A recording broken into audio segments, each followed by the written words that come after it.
The fallout from the GOP healthcare failure is that President Trump now knows that he cannot rely on the political establishment.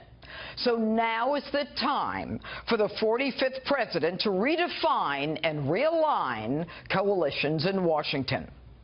No longer need the president rely on Ryan, the establishment, and the coalitions that have hung together to dictate policy and legislation that rarely benefits the American people, but instead benefits them.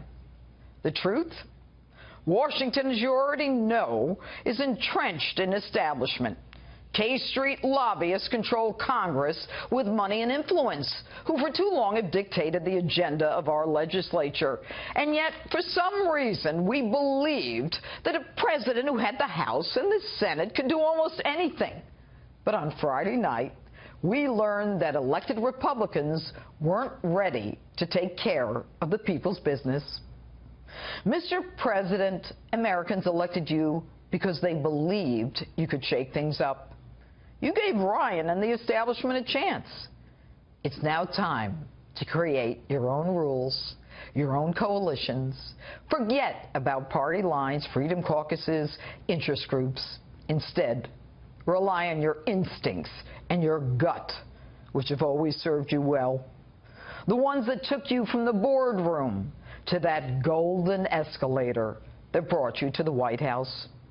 The people who elected you because you spoke from the heart.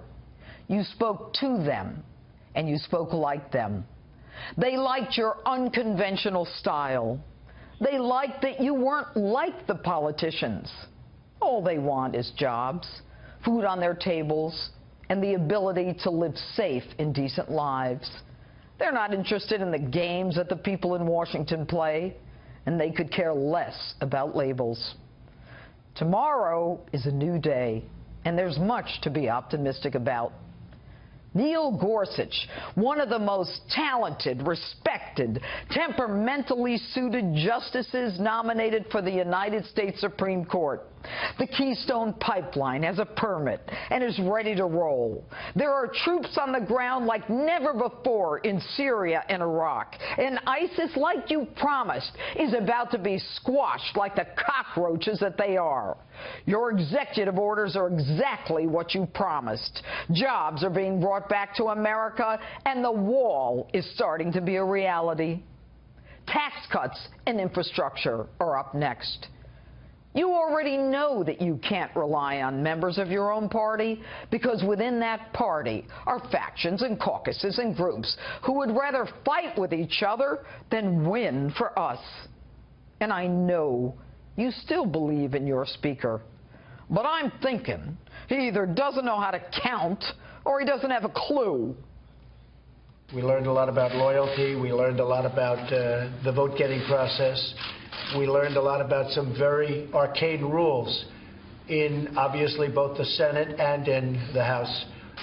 So it's been, certainly for me, it's been a very interesting experience.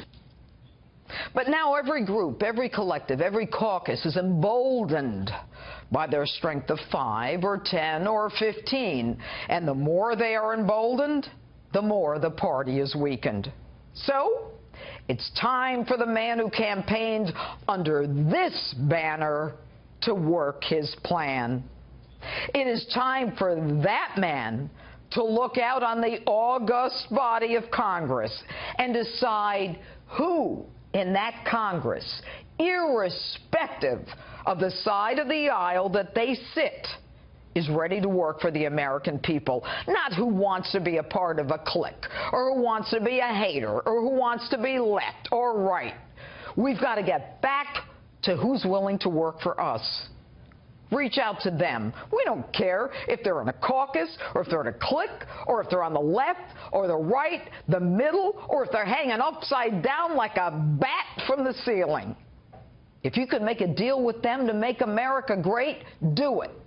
Party is no longer relevant. The American people will have your back. Mr. President, we learned a lot Friday night.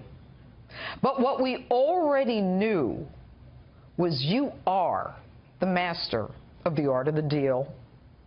It's now time to make that deal.